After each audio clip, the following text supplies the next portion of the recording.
آئیں جانتے ہیں کہ اسرائیل نے ایران کے جس جنوبی پارس گیس فیلڈ پہ حملہ کیا ہے یہ آخر ہے کیا؟ کیا ایران کا یہ دعویٰ درست ہے کہ دنیا کا سب سے بڑا گیس فیلڈ ہے؟ ایران اس سے کتنا کماتا ہے؟ یہ روزانہ کتنی گیس پیدا کرتا ہے؟ اس پر اسرائیل کے حملے سے گیس کی کتنی پیداوار رک گئی؟ اس بات کا کیا مطلب ہے کہ یہ قطر اور ایران کا مشترکہ گیس فیلڈ ہے؟ یعنی مشترکہ کیسے؟ آخر کیا مطلب ہے مشترکہ ہونے کا؟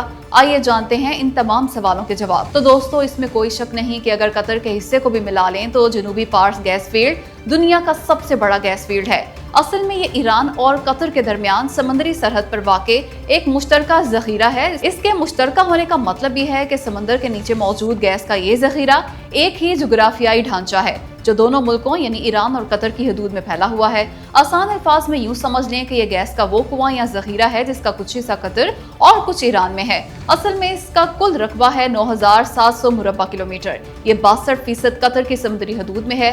قطر میں اسے نارتھ ڈوم یا نارتھ فیلڈ کہا جاتا ہے، جبکہ 38% ایران میں واقع ہے یہ گیس کا مہان ذخیرہ جسے جنوبی پارس گیس فیلڈ کا نام دیا گیا ہے۔ خیر، جنوبی پارس گیس فیلڈ میں مشترکہ طور پر کل 1800 ٹریلین مکعب فٹ گیس ہے۔ اس میں 50 ارب بیرل نیچرل گیس کنڈنسیٹ پایا جاتا ہے۔ یہ ایک قسم کا ہلکا تیل ہے جو گیس کے ساتھ مل کر نکلتا ہے اور ریفائنری میں پیٹرول، ڈیزل اور جیٹ فیول وغیرہ بنانے کے لیے استعمال ہوتا ہے۔ یہ تیل اس گیس فیلڈ میں 50 ارب بیرل کی مقدار میں پایا جاتا ہے۔ یہ اتنی زیادہ مقدار ہے کہ دنیا کے تمام گیس فیلڈز کے ذخیرے کے برابر ہے، لیکن دونوں ممالک اپنے اپنے حصے کی گیس اور یہ تیل خود نکالتے ہیں اس مہان ذخیرے سے، مشترکہ طور پر نہیں کرتے یہ کام۔ خیر، ایران جنوبی پارس گیس فیلڈ سے روزانہ تقریباً 730 ملین مکعب میٹر گیس نکالتا ہے۔ یہ گیس ایران کی کل گیس کی پیداوار کا تقریباً 75% ہے۔ ایران اس سے گیس اور نیچرل گیس کنڈنسیٹ نکال کے برآمد بھی کرتا ہے، مگر کم مقدار میں۔ اس کے باوجود ایران لگ بھگ 4 سے 5 ارب ڈالرز کی برآمدات کرتا ہے اس سے۔ لیکن یہ تو کچھ بھی نہیں، بلکہ ایران کو اس فیلڈ کا اصل معاشی فائدہ یہ ہے کہ ایران اس کی گیس سے مقامی توانائی اور بجلی کی 70% سے زائد ضروریات پوری کرتا ہے، جبکہ اپنی گیس کی 94% ضروریات بھی جنوبی پارس گیس فیلڈ سے ہی پوری کرتا ہے ایران۔ یوں اربوں ڈالرز بچاتا ہے ایران، اربوں ڈالر صرف جنوبی پارس گیس فیلڈ کی وجہ سے۔ اسی لیے تو یہ ایرانی معیشت کا ستون ہے، ستون۔ ایران کی توانائی کی ریڑھ کی ہڈی ہے جنوبی پارس گیس فیلڈ، تبھی تو ایران اس پہ اب تک 120 ارب ڈالرز کے پروجیکٹس لگا چکا ہے۔ مزید منصوبے لگانے کا بھی ارادہ ہے ایران کا، جبکہ قطر نے بھی اسے بہت مؤثر طریقے سے استعمال کیا ہے۔ قطر اپنے حصے یعنی نارتھ فیلڈ سے روزانہ تقریباً 18.5 ارب کیوبک فٹ LNG نکالتا ہے۔ یہ دنیا کی 20% LNG بنتی ہے، 20%۔ مانا حالیہ حملوں کی وجہ سے عارضی اثرات پڑے ہیں جنوبی پارس گیس فیلڈ پہ۔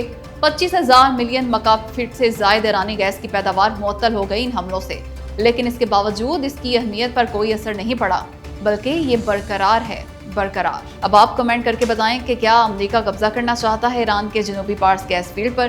اور ہاں، ویڈیو کو لائک اور شیئر بھی ضرور کریں۔ ایران کے عرب ممالک کے توانائی تنصیبات پر حملے کام کر گئے، ڈر گیا امریکہ بہادر، ساتھ ہی اسرائیل اور خلیجی ممالک بھی۔ تبھی تو ڈونلڈ ٹرمپ نے تاریخی یو ٹرن مارتے ہوئے اسرائیل کو ایران کے توانائی تنصیبات پر مزید حملے کرنے سے روک دیا۔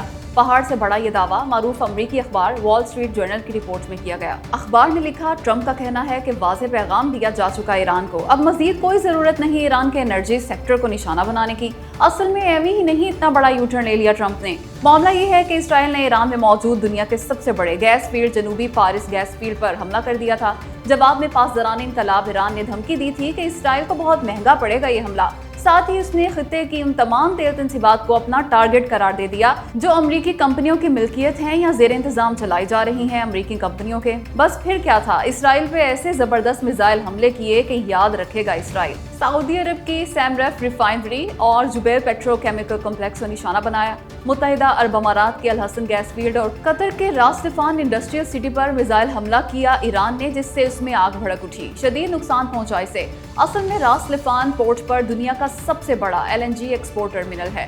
حملے کے بعد یہاں سے LNG کی سپلائی مکمل طور پر رک گئی ہے۔ حیرت ہے بھائی، حیرت ہے۔ یقین کریں، کمال ہی کر دیا تمام اسلامی ممالک نے۔ سعودی عرب میں ہونے والے مسلمان ملکوں کے وزراء خارجہ اجلاس کے مشترکہ اعلامیے میں ایران کو ویلن بنا دیا گیا اور تمام عرب ملکوں کو ہیرو، مطلب وہ عرب ملک ہیرو اور مظلوم بن گئے جہاں امریکی اڈے ہیں، جہاں سے امریکہ ایران پر حملے ٹھوک رہا ہے، جبکہ جوابی کارروائی کرنے والا ایران ظالم اور ویلن بن گیا۔ کیا کہنے، واہ، تالیاں، کیا زبردست منطق ہے۔